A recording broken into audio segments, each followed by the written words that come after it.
नमस्ते दोस्तों। आज का डेट है 8 जनवरी 2024 और अभी हम डिस्कस करेंगे द हिंदू के कुछ इंपॉर्टेंट आर्टिकल्स हिंदी में। तो सबसे पहले हम लोग एक वर्ल्ड लोकेशन डिस्कस करेंगे जो कि है सोकोट्रा द्वीप। सोकोट्रा द्वीप कहाँ पे है? ये जो है रेड सी के आगे गल्फ ऑफ अदन के पास है। तो इसके बारे में कुछ चीजें पढ़ लेंगे क्योंकि यहाँ पे लगातार जो है चीन का प्रभुत्व बढ़ता जा रहा है। ठीक है, इसी कारण ये जो है यहाँ पे इंपॉर्टेंस रखता है, जिससे कि भारत को यहाँ पे कहीं ना कहीं सुरक्षा के लिए अनेक समस्याएं उत्पन्न हो रही है हिंद महासागर में। गाडाफुई चैनल और अरब सागर के बीच स्थित है सोकोट्रा द्वीप। तो ये याद रखिएगा लोकेशन, ऐसे हम लोग अभी मैप में भी देख लेंगे और विस्तार से। और एक और मुख्य बात है सोकोट्रा द्वीप से संबंधित कि 2008 में सोकोट्रा को यूनेस्को विश्व धरोहर स्थल के रूप में मान्यता दी गई थी। तो याद रखिएगा 2008 में सोकोट्रा को यूनेस्को विश्व धरोहर स्थल के रूप में मान्यता दी गई थी। अब बढ़ते हैं अगले आर्टिकल की तरफ। ये बहुत ही अभी ज्यादा प्रज्वलित मुद्दा है, लगातार अभी न्यूज में रह रहा है कि मालदीव के कुछ मंत्रियों ने भारत के प्रधानमंत्री नरेंद्र मोदी के खिलाफ टिप्पणी क्या की थी, तो उसको आप लोग फिगर में देख सकते हैं। टिप्पणी किया गया था मेनली इस फिगर पे। ठीक है, ये प्रधानमंत्री मोदी का तो लक्षद्वीप का प्रमोशन था। ठीक है, तो इसी संबंधित यहाँ पे देख सकते हैं नीचे कमेंट किया गया था, what a clown, the puppet of Israel mister Narendra diver with life jacket. तो इसी से ये कहीं ना कहीं बहुत ही शर्मनाक टिप्पणी है किसी भी देश के द्वारा, क्योंकि प्रधानमंत्री मोदी जैसे जितने भी लोग हैं भारत के ग्लोबल लेवल पे बहुत बड़े नेता हैं और उन्हें इस तरह से बेइज्जत नहीं किया जा सकता है। ठीक है, इस तरह से टीका टिप्पणी नहीं करना चाहिए।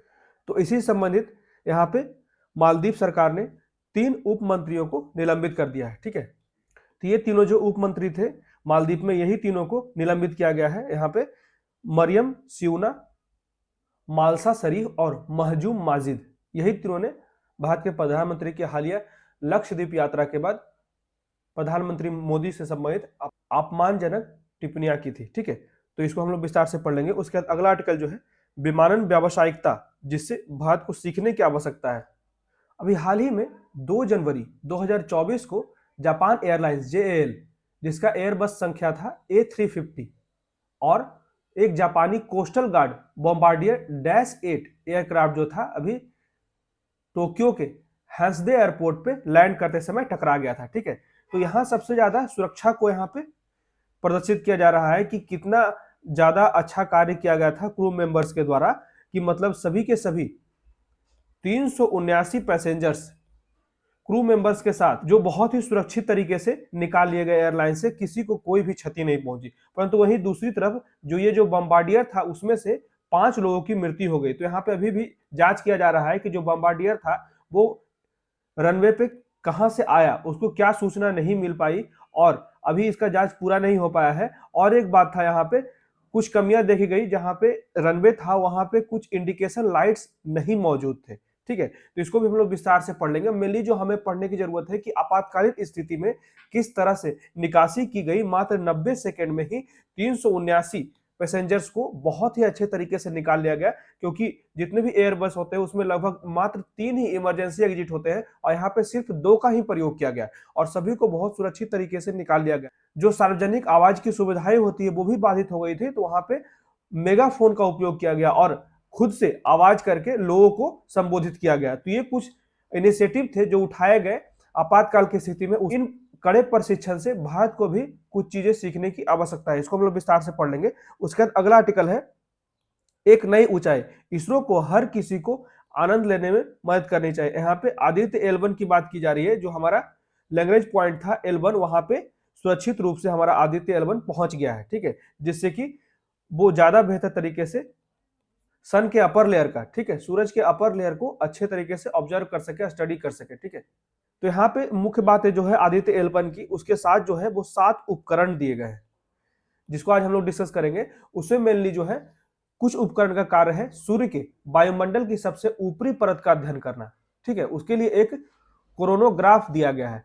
उसके बाद कुछ उपकरण जो है वो पाराबैग्नी इमेजिंग टेलीस्कोप के रूप में कार्य करेंगे। उसके बाद कुछ उपकरण सौर ज्वालाओं और कोरोनल मास इजेक्शन का अध्ययन करेंगे। उसके बाद सौर पवन और प्लाज्मा का अध्ययन करेंगे। तो यही सातों जितने भी उपकरण हैं इनका बहुत ही महत्वपूर्ण भूमिका होगा। अभी जो 5 वर्ष के लिए भेजा गया है आदित्य L1 को, इसका अभी जो L1 जो है वो अर्थ से लगभग 1.5 मिलियन किलोमीटर दूर है। ठीक है, इसको हम लोग विस्तार से पढ़ लेंगे कि L1 पॉइंट क्यों बनाया गया और क्यों ये इंपॉर्टेंट है सूरज के अध्ययन के लिए ये पॉइंट। ठीक है, जहां पे ग्रेविटेशनल अट्रैक्शन और रिपल्सन जो है दो हैवी बॉडी के बीच में इस ऑब्जेक्ट को एक सही जगह से स्थिर रखेगा, जिससे कि सूरज को अध्ययन करने में आसानी होगी। ठीक है, हर एक चीज को हम लोग विस्तार से पढ़ लेंगे। तो आइए शुरू करते हैं। सबसे पहले एक वर्ल्ड लोकेशन डिस्कस करेंगे जो कि है सोक्रोटा द्वीप। ठीक है, तो दक्षिण अलगावादियों ने अरब सागर में, इसलिए न्यूज में है कि अरब सागर में यमन के सोक्रोता द्वीप पर कब्जा कर लिया है और इससे गवर्नर को पद से हटा दिया गया है और सऊदी समर्थित सरकार की सेनाओं को बाहर निकाल दिया गया है। इसलिए ये लगातार अभी न्यूज में रह रहा है। और यहाँ पे ये जो इतना संवेदनशील इलाका है, यहाँ पे चाइना का भी प्रभुत्व बहुत ज्यादा है। ठीक है, तो गॉड फुई चैनल और अरब सागर के बीच में स्थित है सोक्रोटा द्वीप। याद रखिएगा, देख सकते हैं ये जो है ये रेड सी है। ठीक है, ये सऊदी अरब पेनिनसुला है। ठीक है, उसके बाद गल्फ ऑफ अदन है। ये लोकेशन बहुत ही इंपॉर्टेंस रखता है। ठीक है, तो यहाँ पे सोक्रोता द्वीप समूह के 4 द्वीपों में सबसे बड़ा है। सोक्रोता द्वीप समूह के लगभग 95% भूभाग का निर्माण करता है। यह आधिकारिक तौर पर इसका ही हिस्सा है। यह अदन की खाड़ी के मुहाने पर स्थित, देख सकते हैं यहाँ पे अदन की खाड़ी के मुहाने पर ही स्थित है और सोमालिया के तट से लगभग, यहाँ पे सोमालिया है, इसके तट से लगभग 380 किलोमीटर, यहाँ पे सोमालिया है, यहाँ पे सोमालिया के तट से लगभग 240 किलोमीटर दूर है और अरब प्रायद्वीप से लगभग 380 किलोमीटर दक्षिण में स्थित है। ठीक है, यहाँ पे अरब है, यहाँ से 380 किलोमीटर दूर है। और 2008 में सोकोट्रा को यूनेस्को विश्व धरोहर स्थल के रूप में मान्यता दी गई। तो ये कुछ पॉइंट है, इसे ध्यान रखिएगा। इसको मैप में भी हम लोग समझ लेते हैं। ये है रेड सी। ठीक है, यहाँ पे गल्फ ऑफ अदन है और ये जो क्षेत्र है इसी को सोकोत्रा कहते हैं, जो सोमालिया से लगभग 240 किलोमीटर दूर है। ठीक है, और अरब पेनिनसुला से लगभग 380 किलोमीटर दूर है। ठीक है, तो ये लोकेशन याद रखिएगा। अब बढ़ते हैं अगले आर्टिकल की तरफ। इसमें कहा जाता है कि मालदीव ने मोदी के खिलाफ टिप्पणी के लिए 3 उप मंत्रियों को निलंबित कर दिया गया है। Maldives suspends 3 deputy ministers for remarks against प्रधानमंत्री मोदी। ठीक है, तो ये क्या मामला है, हर एक चीज को विस्तार से पढ़ लेते हैं।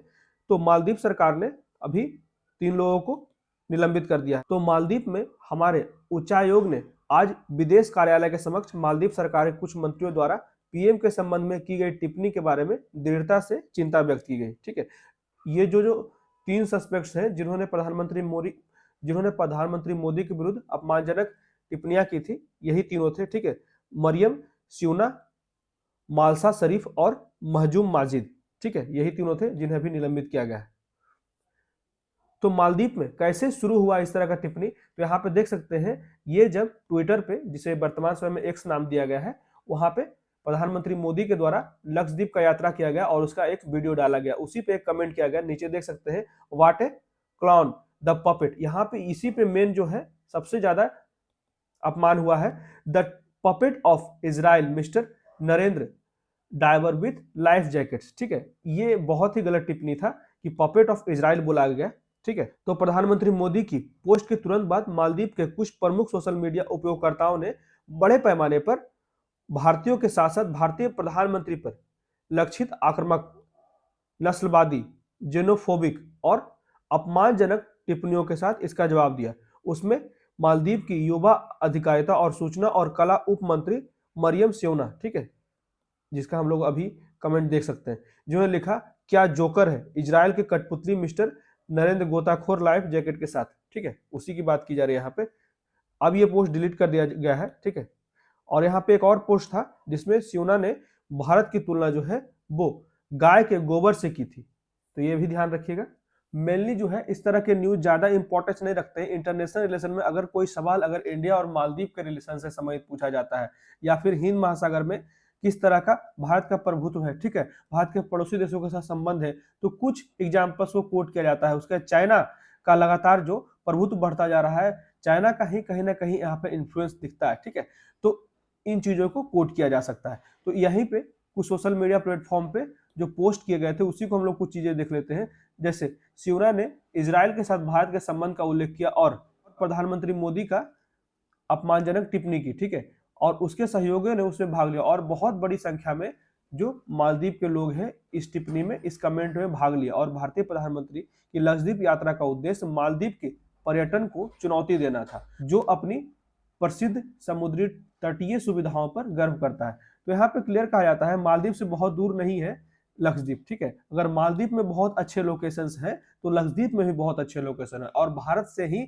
मैक्सिमम लोग जो है टूरिस्ट के रूप में जाते हैं मालदीव, जिससे उसकी अर्थव्यवस्था चलती है। उस मालदीव का जो इकोनॉमी का सबसे मुख्य स्रोत है वो टूरिज्म है, ठीक है। और इस तरह से भेदभावपूर्ण संबंध अगर बनाए जाते हैं जिससे कहीं ना कहीं दोनों के संबंध खराब हो गया, कहा जाता है ना कि अभी जो इस तरह का टीका टिप्पणी किया गया उससे जो वहाँ के लोकल लोग हैं वो भी ज्यादा एक्टिव हो गए। देख सकते हैं यहाँ पे क्लियर कमेंट किया गया है कि इस हद तक ये विवाद बढ़ गया कि भारतीय पर्यटक जो हम मौजूद थे उस समय, उसको मालदीव में होटल जो बुकिंग था उसको भी रद्द कर दिया गया। यहाँ पे इस तरह का जो व्यवहार किया गया मालदीवियों के द्वारा ये कहीं ना कहीं निंदनीय और घृणित था। और यहाँ पे क्लियर कहा जाता है कि प्रधानमंत्री मोदी का साख जो है वो ग्लोबल स्तर पे बहुत ही बेहतर है अगर व्यक्तित्व के रूप में देखा जाए तो। इस तरह का टीका टिप्पणी एक बहुत ही अच्छे व्यक्ति के विरुद्ध कहीं से भी शोभनीय नहीं है, ठीक है। तो इसे सुधारने की आवश्यकता है जिसपे एक निश्चित कदम उठाया भी गया है मालदीव के द्वारा, ठीक है। अब बढ़ते हैं अगले आर्टिकल की तरफ। इसमें कहा जाता है विमानन व्यावसायिकता, जिससे भारत को सीखने की आवश्यकता है। अभी जापान में जो है एक विमान दुर्घटनाग्रस्त हो गया था, वहां के आसपास में ही एक बॉम्बार्डियर एयरक्राफ्ट से टकरा गया था, ठीक है, जिससे लगभग वहां पे उसमें 779 पैसेंजर थे, फिर भी सुरक्षित निकाल लिए गए मात्र 90 सेकंड में। तो ये जो है कड़े प्रशिक्षण को दिखाता है जापान एयरलाइंस का, ठीक है। उनका इतना बेहतर तरीके से तैयारी जो है इमरजेंसी सिचुएशन के लिए, इसी से सीखने की बात की जा रही है राइटर के द्वारा कि इंडिया को बहुत कुछ सीखने की आवश्यकता है, खास के एविएशन प्रोफेशनलिज्म के लिए, ठीक है, कि कितने अच्छे तरीके से आप इमरजेंसी सिचुएशन को हैंडल करते हैं, ठीक है। वो अलग बात है कि जिस छोटे से बॉम्बार्डियर से वो टकराया एयरक्राफ्ट, उसमें लगभग 5 लोगों की मृत्यु हो गई, फिर भी जो इस तरह का आपातकालीन कार्य किया गया क्रू मेंबर्स के द्वारा, ठीक है, वो बहुत ही ज्यादा सराहनीय था। किसी को कोई भी नुकसान नहीं हुआ, 779 पैसेंजर्स क्रू मेंबर्स के साथ सुरक्षित निकाल लिए गए, ठीक है। तो इसी संबंधित कुछ चीजों को हम लोग देख लेते हैं। यहाँ पे क्लियर कहा जाता है कि आपातकालीन निकास की कुल संख्या का केवल आधा उपयोग करके मात्र 90 सेकंड के भीतर पूरी तरह से इस पूरे, ये देख सकते हैं फिगर में कितना बुरी तरह से दुर्घटनाग्रस्त हो गया है ये एयरक्राफ्ट, और इसे मात्र 90 सेकंड में बहुत अच्छी तरीके से 379 लोगों को बचाया गया। तो यही जो है वैश्विक स्तर पे ये समाचार बहुत ज्यादा तेजी से फैल रहा है कि दुनिया ने अनुशासन और चालक दल के प्रशिक्षण की उच्चतम गुणवत्ता देखी, ठीक है, जो मात्र 90 सेकंड में 379 यात्रियों को बहुत अच्छे तरीके से सुरक्षित निकाला गया। यह जलते हुए मलबे से व्यवस्थित निकासी का एक अद्भुत प्रदर्शन था, जिससे जेएएल मतलब जापान एयरलाइंस, ठीक है, केबिन क्रू ने अंजाम किया। सभी यात्रियों ने सुरक्षा निर्देशों का पालन किया और विमान निकासी स्लाइड से नीचे आने के बाद अपने हैंडबैग लिए बिना या आसपास भीड़ लगाए बिना विमान छोड़ दिए, ठीक है। और निकासी के लिए मात्र 3 ही निकास उपलब्ध थे, ठीक है, केवल 3 ही एग्जिट पॉइंट्स थे। तो केबिन सार्वजनिक संबोधन प्रणाली भी काम नहीं कर रही थी, जिससे कि सभी लोगों को संबोधित किया जाएगा, जो माइक होता है वो भी वर्क नहीं कर रहा था। तो चालक दल ने निकासी के लिए मेगाफोन और आवाज घोषणा का इस्तेमाल किया। तो इसी समेत और कुछ घटनाएं हैं जो बहुत ही सुरक्षित निकाला गया है बहुत से यात्रियों को। उन एग्जांपल्स को हम लोग देख लेते हैं। जैसे 2 अगस्त 2005 को पेरिस फ्रांस से टोरंटो जा रही एयर फ्रांस की उड़ान AF 358 भारी बारिश के कारण उतरते समय रनवे से फिसल गई और उसमें आग लग गई। सभी 309 यात्रियों को सुरक्षित निकाल लिया गया। हालांकि 11 को चोट लग गई और निकासी की बहुत से पिक्चर्स में देखा गया कि कई यात्रियों को अपने हाथ के सामान के साथ जलते हुए विमान से निकालते हुए दिखाया गया, ठीक है। तो वो भी बहुत अच्छे तरीके से इस इमरजेंसी सिचुएशन को संभालने में विफल रहे थे। उसके बाद 3 अगस्त 2016 को तिरुअनंतपुरम से दुबई जाने वाली एमिरेट्स की उड़ान EK 521 में यात्रियों द्वारा इसी तरह की कार्रवाई हुई, जो लैंडिंग के दौरान दुर्घटनाग्रस्त हो गया या फिसल गया रनवे पे, ने अपने हाथ के सामान को पकड़ने वाले यात्रियों की ओर से अनुशासन की पूरी कमी दिखी, ठीक है, जिसके कारण निकासी में देरी हुई। तो यह भी विफल रहा कुछ हिस्सों में, ठीक है। तो विमान जगत को JAL, जो अभी वर्तमान में घटना घटी 2 जनवरी को, जहां जापान के क्रू मेंबर्स ने बहुत ही सराहनीय कार्य किया, ठीक है।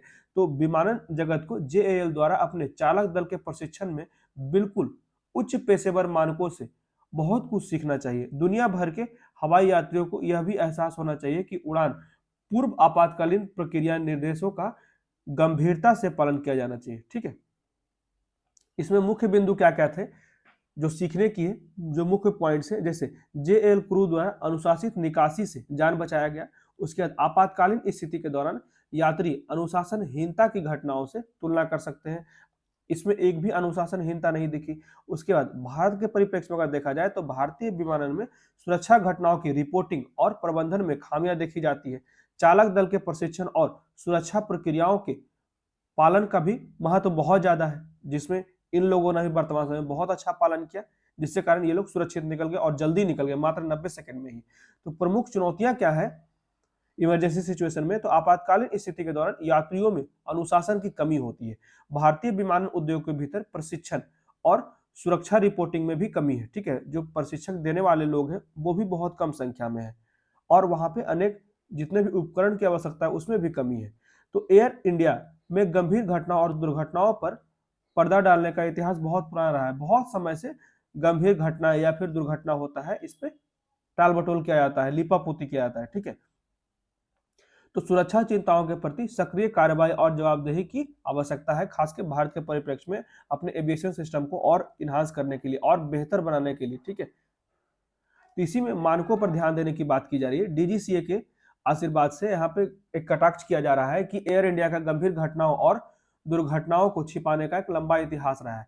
जैसे दुबई में हार्ड लैंडिंग दुर्घटना को एयरलाइन के लिए एक चेतावनी के रूप में काम करना चाहिए, और एयरलाइन ने हाल ही में एक नया विमान एयरबस A350 शामिल किया। तो अभी हाल में भी भारत सरकार के द्वारा भी अभी हाल ही में भारत में भी A350 आया है, जो अभी दुर्घटनाग्रस्त हुआ था जापान में, ठीक है। वही सेम विमान आया है, और इसे उड़ाने के लिए भी चालक दल एक बेहतर प्रोफेशनल लोगों को, अनुभवी लोगों को सेलेक्ट किया गया है, ठीक है। जहां एक मुख्य चीज को ध्यान रखा गया है, उन्हीं चालकों को, पायलट्स को सेलेक्ट किया गया है जो बेहतर है। ऐसा नहीं है कि जो सीनियर है, यहाँ क्लियर कहा गया है उच्च मानकों पर आधारित है, न कि वरिष्ठता पे, ठीक है। जहां पहले लॉट के कैप्टन एयरबस के अनुभवी हैं, वहीं दूसरे लॉट के रूपांतरण के लिए बोइंग बेड़े से भेजा जा रहा है। और डीजीसीए और एयर इंडिया दोनों इस विमान पर पायलट के प्रशिक्षण की सिम्युलेटर दक्षता जांच रिपोर्ट और प्रमाण की हार्ड कॉपी पर जोर दे रहे हैं। यहाँ पे यही बात कहा जा रहा है कि इन लोगों के प्रशिक्षण पे ज्यादा से ज्यादा जोर दिया जा रहा है। जब इतनी सारी घटनाओं को दबा दिया जा रहा है तो केवल यह कहने की कि सुरक्षा सर्वोपरि है, एयरलाइंस की प्रतिष्ठा में सुधार नहीं होगा, सही बात है।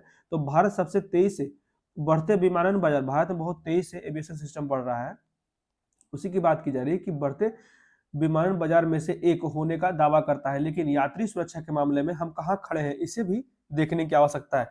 जब संचालन, प्रशिक्षण, सुरक्षा की बात आती है तो एयर इंडिया प्रबंधन को कुछ गहन शोध करने की आवश्यकता है, जिससे कि भारत और उसकी एयरलाइंस को जापान एयरलाइंस घटना से बहुत कुछ सीखना होगा, ठीक है। तो यही मुख्य बातें थी जो हमें सीखने की आवश्यकता है, जो अभी घटना घटा है जापान में, ठीक है। जापान एयरलाइंस ने जो इतना अच्छा सराहनीय कार्य किया इमरजेंसी सिचुएशन में, ठीक है। अब बढ़ते हैं अगले आर्टिकल की तरफ। इसमें कहा जाता है एक नई ऊंचाई, इसरो को हर किसी को आनंद लेने में मदद करनी चाहिए। ISRO should help everyone enjoy the fruit of its new science mission. अभी आदित्य L1 जो है वो L1 पॉइंट पे सफलता से पहुंच गया है, जहां से सन का निरीक्षण करेगा, ऑब्जर्वेशन करेगा। तो इसी के बारे में कुछ चीजों को पढ़ लेते हैं। 6 जनवरी की शाम को इसरो के वैज्ञानिकों और इंजीनियरों द्वारा प्रेषित आदेशों की एक धारा को आदित्य L1 के अंतरिक्ष यान पर एक कंप्यूटर द्वारा युद्धाभ्यास पर अनुवादित किया गया, ठीक है, जिसने इसे अंतरिक्ष में एक काल्पनिक बिंदु के आसपास कक्षा में निर्देशित किया, ठीक है। मतलब कि L1 तक सफलता से आदित्य L1 पहुंच गया, ठीक है, जो लैग्रेंज पॉइंट हमने निर्धारित किया था, जहां से लगभग 1.5 मिलियन डिस्टेंस है, मिलियन किलोमीटर दूरी है अर्थ से, ठीक है। तो इस प्रकार आदित्य L1 और L1 लैग्रेंज बिंदु के आसपास अपने गंतव्य पर पहुंचा, जहां से वह अपने आने वाले 5 वर्षों तक अपेक्षित जीवन काल तक सूर्य का निर्बाध दृश्य देख सकेगा और उसे ज्यादा से ज्यादा बेहतर तरीके से ऑब्जर्व कर पाएगा। यही यहाँ पे फिगर में कहा जाता है Aditya L1 has reached it's destination, अपने लक्ष्य तक पहुंचने में सफल रहा। तो यहाँ पे सबसे मुख्य चीजें हैं आदित्य L1 के साथ जो 7 उपकरण दिए गए हैं, ठीक है। पहला जो है VELC, जो कि सूर्य के वायुमंडल के सबसे ऊपरी परत का अध्ययन करने के लिए एक कोरोनोग्राफ है। उसके बाद SUIT, एक पारावैग्निक इमेजिंग टेलीस्कोप है। उसके बाद सोलेक्स और होलियोस, जो सौर ज्वालाओं और कोरोना मास इजेक्शन का अध्ययन करेगा। उसके बाद एस्पेक्स और पापा, जो कि सौर पवन, ठीक है, सोलर विंड्स और प्लाज्मा का अध्ययन करेगा, और डिजिटल मैग्नेटोमीटर जो कि अंतरिक्ष यान के चारों ओर चुंबकीय क्षेत्र के गुणों को मापने के लिए डिजिटल मैग्नेटोमीटर का एक सेट है। ठीक है, तो यहाँ पे क्यों चुना गया L1 लैग्रेंज पॉइंट?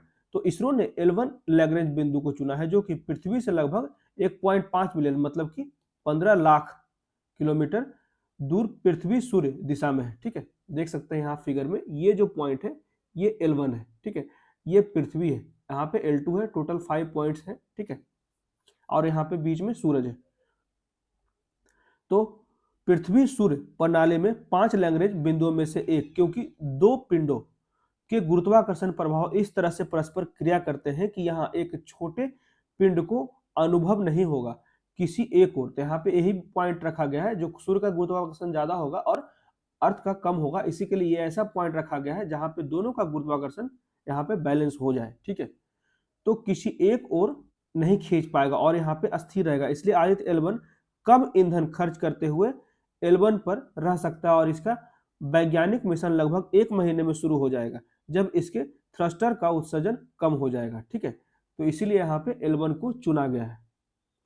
यहाँ पे भी बात किया जा रहा है, the spacecraft will be put in orbit around the L1 point from where it will be able to observe the sun without obstruction, बिना किसी बाधा के सूरज का ज्यादा से ज्यादा बेहतर तरीके से अध्ययन कर पाएगा। At Lagrange point the gravitational attraction and repulsion between two heavy bodies earth और sun is such that an object placed between them will effectively stay, ठीक है, स्थिर रह पाएगा in the same relative position while moving with them. ठीक है, तो यही बात यहाँ पे कहा जा रहा है क्यों L1 चुना गया है।